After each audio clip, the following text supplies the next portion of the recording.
cet après-midi? Tragique, puisqu'effectivement nous avons deux victimes décédées, a priori une dame qui a son pronostic vital engagé, l'épouse d'une des deux victimes, qui ont été agressées. Alors pour le moment, on ne sait pas quel motif, comment. Il y a eu deux agressions successives, une dans la rue du couple qui passait, qui se promenait, et puis une agression d'un monsieur en bas d'un immeuble. Et il y a quelques minutes maintenant, la police a interpellé un suspect, un monsieur qui habite dans cet immeuble, mais sans aucune certitude pour le moment qu'il s'agit effectivement de l'agresseur. On a parlé d'un assaillant qui se serait retranché dans un appartement. Est-ce que vous avez confirmation de cette information? Alors la personne qui a été interpellée à ma connaissance habite cet appartement, habite l'immeuble en question. Donc le cheminement peut correspondre, puisque la première agression a eu lieu à peu près à 200 mètres de l'immeuble, la deuxième au pied de l'immeuble, et la personne interpellée effectivement a été retrouvée à son domicile, dans l'appartement qu'il occupe. Et pour le moment, encore une fois, est une personne suspecte, mais sans certitude qu'il s'agit de l'agresseur. On a aussi des questions par rapport à l'arme qui aurait été utilisée, qui aurait entraîné les coups sous lesquels ont succombé les deux victimes. A priori, on parle plutôt d'une arme qui serait style d'une barre de fer, quelque chose comme ça. Là, c'est pareil, il n'y a encore pas d'informations plus précises. A priori, il ne s'agit pas d'un marteau, il ne s'agit pas d'un couteau, mais d'une barre, puisque voilà, les victimes ont eu un crâne très, très défoncé, enfin, quelque chose d'assez violent. Là, sur place, qu'est-ce qui se passe actuellement maintenant? Alors sur place, c'est bien évidemment toutes les forces de police, de gendarmerie, des renforts importants qui sont arrivés d'Angers. Monsieur le procureur de la République est présent avec au moins deux commissaires de la police judiciaire, plus les effectifs locaux.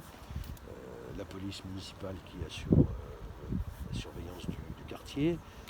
Pour l'instant, les forces de police restent très importantes dans la mesure où, encore une fois, il n'y a pas de certitude sur l'identité de l'agresseur, à savoir si le suspect interpellé, qui est toujours avec les services de police dans son appartement, est vraiment l'agresseur de cet après-midi.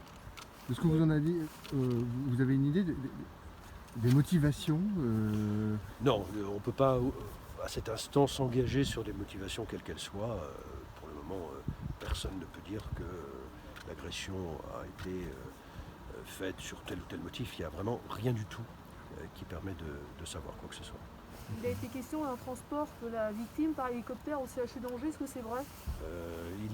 Un hélicoptère a effectivement atterri dans la cour d'une entreprise qui est toute proche. Malheureusement, la victime est décédée avant de pouvoir être transportée à Angers et son épouse, grièvement blessée, a été transportée à l'hôpital de Cheval. Qu'est-ce que vous pouvez dire sur l'identité des personnes, des victimes? Je connais l'identité du couple qui a été agressé, connaissant la famille de ce couple, donc des gens tranquilles, des retraités qui habitent dans ce quartier paisible, qui se promenaient, leur petite heure de promenade quotidienne dans cette période de confinement, et qui passaient là tranquillement. Voilà. C'est aussi triste que ça. Quant à la personne au pied des meubles, je ne connais pas l'identité. Qu'est-ce qu'on peut présumer? Qu'est-ce qui pourrait être la cause? Qu'est-ce qui s'est passé ici en fait? Encore une fois, pour l'instant, il n'y a pas d'éléments. Déjà, on n'est pas certain que le suspect soit effectivement l'agresseur. Donc c'est très compliqué de savoir les mobiles. On a affaire à des victimes très différentes qui n'étaient pas du tout sur le même lieu, donc on ne peut pas dire que ce soit a priori lié. Donc quelle est la situation? Est-ce que c'est quelqu'un qui a des équipements quelconques? Pour quelle raison il a agi? Avec quelle arme d'ailleurs? Est-ce qu'il l'avait avec lui? Est-ce que c'est quelque chose qu'il a trouvé qui fait qu'il y a oui ou non préméditation? Enfin, il y a plein de questions, bien évidemment, qu'elle ne peut pas répondre à cet instant et que l'enquête déterminera. Et surtout à savoir si, encore une fois, le suspect interpellé est effectivement l'agresseur. On pense à un barre de fer comme arme. C'est a priori ce qui a pu être utilisé ou quelque chose de ce genre-là. Est-ce qu'on peut exclure tout attentat? Et il n'y a pas d'éléments dans ce sens-là ou qui vont à contresens. Enfin, il n'y a absolument rien à l'instant où on parle qui pourrait laisser imaginer qu'il s'agit d'un attentat comme on en connaît malheureusement en ce moment en France à plusieurs reprises, mais il n'y a absolument rien qui peut le déterminer. À l'heure actuelle, qu'est-ce qui se passe dans l'immeuble?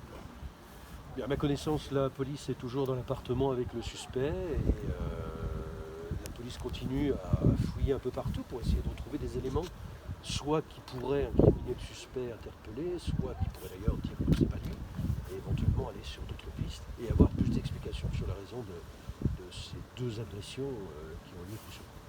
On nous a parlé du PSIC, du RAID. Quelle équipe vient à Cholet dans ces conditions-là, la plus proche?